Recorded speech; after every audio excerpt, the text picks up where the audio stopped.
Welcome student, তোমাদের সকলকে স্বাগত তোমাদের কোচিং সেন্টার আদর্শলিপি কোচিং সেন্টারে।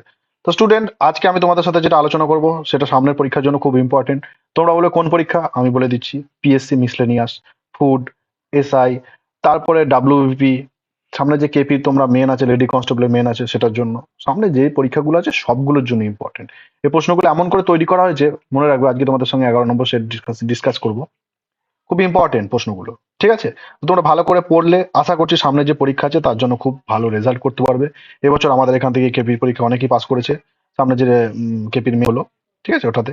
তো তোমরা যদি ভালো করে প্রিপারেশন নাও, আশা করছি তোমরা লেডি কনস্টেবল তথা সামনে যে পরীক্ষাগুলো রয়েছে, ক্লার্কশিপ, ফুডের এসআই তথা পিএসসি মিসলেনিয়াস, প্রত্যেকটা পরীক্ষাতেই ভালো রেজাল্ট করতে পারবে, ঠিক আছে? তো চলো কথা বাড়াবো না, শুরু করি আজকের জিকে ক্লাস।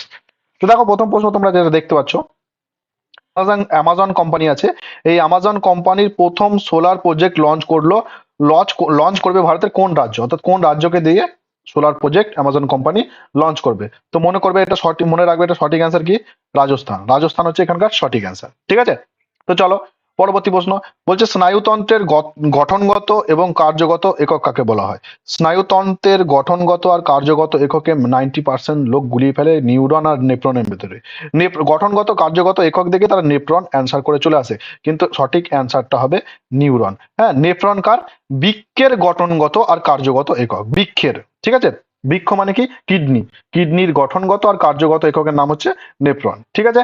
পরবর্তী প্রশ্নে চলে যাই। তো তোমরা এগুলোকে কিন্তু মনে রাখবে। আর মস্তিষ্ক সম্পর্কে বলে রাখি, মস্তিষ্ক সম্পর্কে কোনটা লঘু মস্তিষ্ক, কোনটা গুরু মস্তিষ্ক, তাদের কাজ কি, এটা পরীক্ষায় দিয়ে দেয়, ঠিক আছে? শরীরের ভারসাম্য কে বজায় রাখে, কোন মস্তিষ্ক, এই ধরনের প্রশ্ন কিন্তু দেয়। কথা বলতে সাহায্য করে কোন মস্তিষ্ক। তো পরবর্তী প্রশ্ন দেখো, সিলিয়ারি গমন দেখা যায় নিম্নলিখিত কোন প্রাণীর মধ্যে? ঠিক আছে, সিলিয়ারি গমন অর্থাৎ তোমাদের কিন্তু পরীক্ষায় গমন চলন থেকে প্রশ্ন আসবে, আমি আগেও বলেছি, তোমাদের কিন্তু পড়ে রাখতে হবে। সিলিয়ারি গমন দেখা যায় প্যারামেসিয়ামের, মনে রাখবে, খুব ইম্পর্টেন্ট প্রশ্ন। তারপরের প্রশ্ন যেটা দেখতে পাচ্ছ, 2022 সালে গ্লোবাল গোলকিপার অ্যাওয়ার্ড জিতেছেন একজন, তিনি কোন দেশের নাগরিক? মনে রাখবে। তো তোমরা সবাই যারা মানে ফুটবল রিলেটেড বা ফুটবল পছন্দ করো, তারা সবাই জানবে যে 2022 সালে যে অ্যাওয়ার্ডটা জিতেছিলেন তিনি কিন্তু জার্মানির নাগরিক, ঠিক আছে? তো চলো পরবর্তী এই প্রশ্নটা, এটা ডাব্লিউবিসিএস মেনের জন্য খুব ইম্পর্টেন্ট, বা যারা মেন দিচ্ছ তাদের জন্য ইম্পর্টেন্ট। এই ধরনের প্রশ্ন কিন্তু এসে থাকে। বলছে কোন চীনা সেনাপতি কনিষ্ককে পরাজিত করেন? অর্থাৎ একজন চীনা সেনাপতি ছিলেন যিনি কনিষ্ককে পরাজিত করেছিলেন, মনে রাখবে তার নাম হচ্ছে প্যান ইয়ান। তিনি কি করেছিলেন? তিনি কনিষ্ককে কিন্তু পরাজিত করেছিলেন। এটা মেনের জন্য খুব ইম্পর্টেন্ট। কিছু কিছু প্রশ্ন নিয়ে এসেছি যেগুলো মেনের জন্য খুবই ইম্পর্টেন্ট হয়ে পড়েছে, তোমরা দেখবে, তোমরা পড়বে, পরীক্ষার হলে তোমরা রেজাল্ট মেলাবে, দেখবে তোমাদের লাভ হচ্ছে, ঠিক আছে? তো চলো 6 নম্বর প্রশ্নে চলে যাই। ভারতীয় সংবিধানে কোন ধারায় রাষ্ট্রভাষা সম্পর্কে বলা আছে, রাষ্ট্রীয় ভাষা সম্পর্কে বলা আছে? দেখো আগে একটা কথা বলে দিই, একটা প্রশ্ন ইন্টারভিউতে করেছিল অনেকে যে আমাদের রাষ্ট্রের ভাষা কি? আমাদের রাষ্ট্রের কিন্তু কোনো নির্দিষ্ট ভাষা নেই। হ্যাঁ, অফিসিয়াল ল্যাঙ্গুয়েজ হিসেবে আমরা কয়েকটা ল্যাঙ্গুয়েজ ইউজ করে থাকি, হিন্দি তার মধ্যে একটা। সেই হিন্দি ল্যাঙ্গুয়েজটা তুমি বলতে পারো কত নম্বর ধারায় আছে, অর্থাৎ ভাষা সম্পর্কে, অফিসিয়াল ভাষা সম্পর্কে কত নম্বর ধারায় বলা আছে, ঠিক আছে? এটা হচ্ছে পুরো প্রশ্নটা। সঠিক অ্যান্সার হচ্ছে 343, অর্থাৎ 343 নম্বর ধারায় আমরা কিন্তু আমাদের অফিসিয়াল যে কাজ করার ল্যাঙ্গুয়েজ সেটা সম্পর্কে জানতে পারি, ঠিক আছে? পরের প্রশ্ন দেখো, পিত্ত উৎপাদন হয় কোথায়? দেখো পিত্তর কথা আগে বলে দিই, পিত্ত উৎপাদন হয় 90% লোক করে ফেলবে পিত্তথলিতে। দেখো পিত্তথলিতে পিত্ত উৎপাদন হয় না, পিত্ত উৎপাদন হয় যকৃতে, মনে রাখবে। পিত্তথলিতে কি হয়?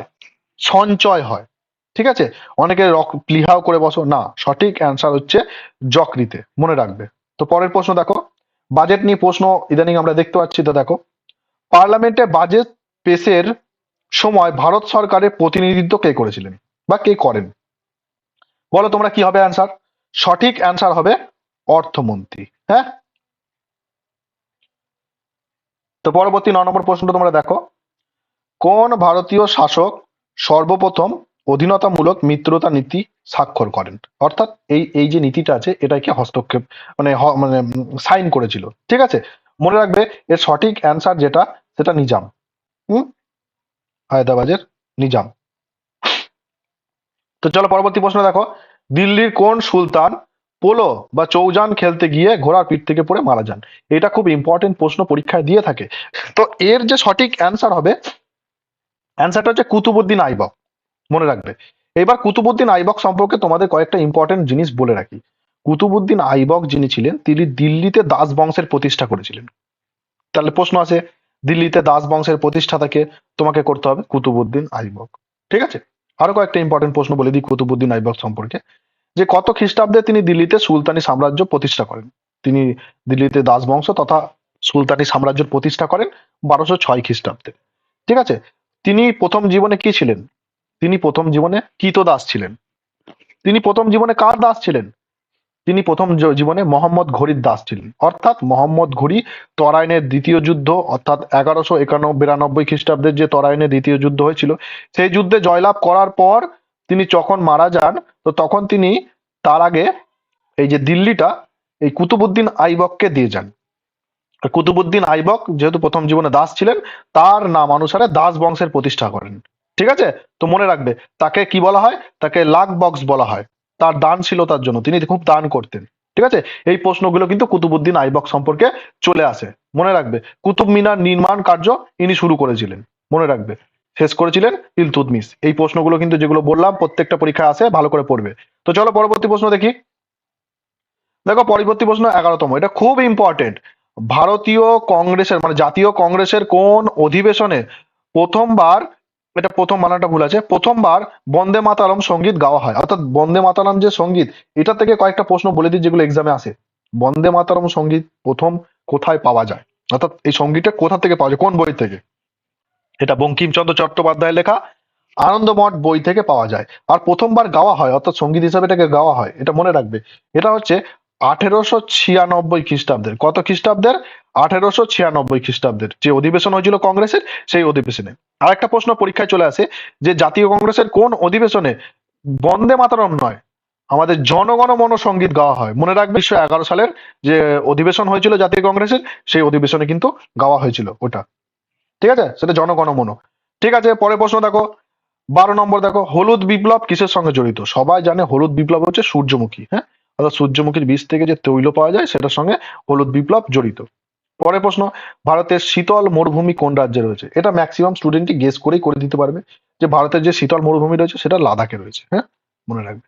তো চলো পরবর্তী প্রশ্ন দেখি, কোন রাজ্যে সবচেয়ে দীর্ঘতম উপকূল রয়েছে? অর্থাৎ এই রাজ্যের উপকূল রেখা সব থেকে দীর্ঘতম। উপকূল বলতে কি বোঝায়? সমুদ্রের তীরবর্তী রেখা।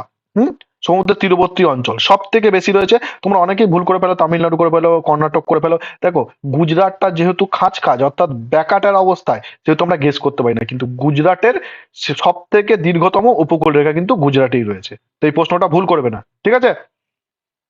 পরের প্রশ্ন দেখো, পরের প্রশ্ন হচ্ছে যে আমাদের যে গান্ধীজি ছিলেন সেই রাষ্ট্রপিতা, সেই গান্ধীজির দ্বারা প্রকাশিত হয়নি কোন পত্রিকাতে? অর্থাৎ কোন পত্রিকাটি গান্ধীজি কর্তৃক প্রকাশিত নয়? এই নয় গুলো অনেক পরীক্ষায় ভুল হয়, অনেকে করতে পারে না, ভুল করে চলে আসে, গান্ধীজির পত্রিকা দেখে প্রথমটাই উত্তর করে চলে আসে, নয়টা দেখতে পায় না। এগুলোকে ফলো করবে, এই ভুলগুলো যেন না হয়, ঠিক আছে? তো 15 নম্বর প্রশ্ন যেটা সঠিক উত্তর, সেটা হচ্ছে এই যে নবজীবন, এটাও গান্ধীজির যারা গান্ধীজির দ্বারা হয়েছিল। পরে দেখো ইন্ডিয়ান ওপিনিয়ন, এটাও গান্ধীজির দ্বারা। তারপরেটা দেখো হরিজন, এটাও গান্ধীজির দ্বারা।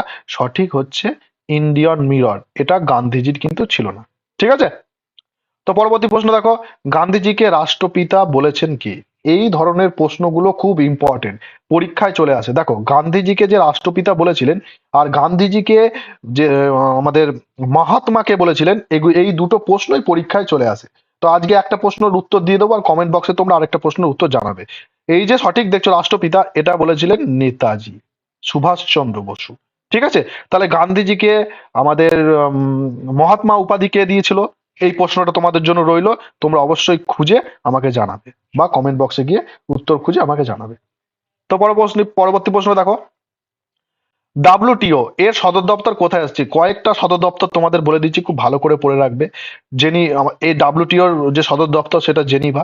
তোমরা কয়েকটা জিনিস পড়ে রাখবে, world trade organisation, international labour organisation, এই যে ধরনের সংস্থাগুলো রয়েছে এর সদর দপ্তর, ঠিক আছে? আর এর মেম্বার সংখ্যা সচরাচর পড়ে রাখবে, কত সালে এস্টাবলিশ হয়েছিল এটা পড়ে রাখবে। যদি তোমরা পড়ে রাখো, তোমরা অল্পর মধ্যে কিন্তু 1 নম্বর পেয়ে যাবে। এই ধরনের প্রশ্ন কিন্তু পরীক্ষায় দিয়ে থাকে, ঠিক আছে?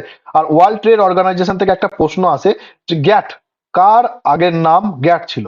মনে রাখবে এই ওয়ার্ল্ড ট্রেড অর্গানাইজেশনের আগের নাম কিন্তু গ্যাট ছিল। আর একটা কথা, অনেক পরীক্ষায় কি দেয় ইন ডিটেলসে, এই জেনিভাটা সবাই মুখস্থ করে ফেলে, জেনিভার জায়গায় দিয়ে দেয় কি সুইজারল্যান্ড। তো তখন কিন্তু আনসার তারা করে আসতে পারে, স্যার তো কমন আসেনি। আমি তো বলেছি দেখো, সুইজারল্যান্ডের ভিতরেই কিন্তু জেনিভা অবস্থিত, মনে রাখবে। ঠিক আছে, তো এটা এটা কিন্তু জেনিভা অথবা সুইজারল্যান্ড, যেটা পাবে অ্যান্সার করে আসবে।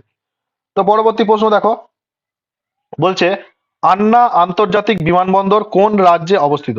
এই আন্না আন্তর্জাতিক বিমানবন্দর নাম শুনে কিন্তু বোঝা যাচ্ছে এটা দক্ষিণ ভারতের দিকে অবস্থিত। ঠিক আছে, এটা চেন্নাই অবস্থিত। তো পরবর্তী প্রশ্ন দেখো, 19 নম্বর প্রশ্নটা। 19 নম্বর প্রশ্নে বলে দিয়েছে কংগ্রেসের একমাত্র কোন অধিবেশনে গান্ধীজি সভাপতিত্ব করেছিলেন? অর্থাৎ একটাই অধিবেশন যেটা গান্ধীজি সভাপতিত্ব করেছে, সেটা হচ্ছে বেলগাঁও অধিবেশন। সালটা হচ্ছে 1924, মনে রাখবে 1924 সালের বেলগাঁও অধিবেশনে গান্ধীজি সভাপতিত্ব করেছিলেন। ঠিক আছে, তো চলো পরবর্তী প্রশ্ন দেখি। লোহিত সাগরে লাল বর্ণের কারণ কি? লোহিত সাগর যে লাল বর্ণ, তার কারণ কি? দেখো, এই সমুদ্রের ভেতরে একটা জিনিস রয়েছে, মস, ব্যাকটেরিয়া, এলগি আর ফাঙ্গি। মনে রাখবে অ্যালগি আছে, হ্যাঁ, অ্যালগি থাকার জন্য এই জলটার বর্ণ হচ্ছে লাল রঙের। তারপর সবচেয়ে দক্ষিণের মহাজন পদ কোনটি? মানে দক্ষিণে যে মহাজন পদগুলো ছিল, 16খানা মহাজন পদ ছিল, যাকে ষোড়শ মহাজন পদ বলা হয়। এবার এর ভেতরে সব থেকে দক্ষিণে কোন মহাজন পদ ছিল? এটা ডাব্লিউবিসিএস মেনের জন্য খুব ইম্পর্টেন্ট, আর অন্যান্য যে মেন গুলো রয়েছে পিএসসি, সেটার জন্য ইম্পর্টেন্ট। মনে রাখবে সব থেকে দক্ষিণের মহাজন পদের নাম ছিল কিন্তু অসমক। কি নাম ছিল? আমি তোমাদের বলে দিচ্ছি, দাঁড়া। সব এটা হচ্ছে অসমক। অসমক ছিল সব থেকে দক্ষিণের পদ। ঠিক আছে, মহাজন পদ। তো পরবর্তী প্রশ্ন তোমরা দেখো, পরবর্তী প্রশ্ন তোমরা দেখতে পাচ্ছ যে উইক কমিটির পুলিশিং ইনিশিয়েটিভ লঞ্চ করলো কোন কেন্দ্রশাসিত অঞ্চলের লেফটেন্যান্ট গভর্নর? অর্থাৎ এই যে ইনিশিয়েটিভটা লঞ্চ করা হয়েছে, এটা কোন কেন্দ্রশাসিত অঞ্চলের গভর্নর জেনারেল লঞ্চ করলো? ঠিক আছে, এটা ইম্পর্টেন্ট, মনে রাখবে। এটা দিল্লির যে গভর্নর আছে তিনি লঞ্চ করেছিলেন। তো এই যে প্রশ্ন 22টা প্রশ্ন তোমাদের সঙ্গে শেয়ার করলাম, এই 22টা প্রশ্নই কিন্তু ইম্পর্টেন্ট। তোমরা এই 22টা প্রশ্নকে খুব ভালো করে পড়ে যাবে। ঠিক আছে, আর এই 22টা প্রশ্ন তোমরা যদি পড়ে যাও, আশা করছি তোমরা পরীক্ষার হলে কিছু কিছু জায়গায় কমন পেতে পারো। ঠিক আছে, 22টা প্রশ্ন পড়ে কি আর কমন পাওয়া যায়? কিন্তু এই 22টা প্রশ্ন কিন্তু খুব ইম্পর্টেন্ট পরীক্ষার জন্য। ঠিক আছে, তো পরবর্তী সময় এই 22-এর পর থেকে 23-এর থেকে আমি ভিডিও নিয়ে আসবো। যদি তোমাদের ভিডিওটা ভালো লাগে, আমার এই জিকে ক্লাস যদি তোমাদের ভালো লাগে, চ্যানেলটাকে লাইক করবে, সাবস্ক্রাইব করবে এবং বন্ধুদের সঙ্গে শেয়ার করবে। ঠিক আছে, তো আজ এ পর্যন্তই। পরবর্তী ভিডিওতে এর পরবর্তী যে পার্টগুলো রয়েছে সেই পার্টগুলোকে নিয়ে আলোচনা করব। ঠিক আছে।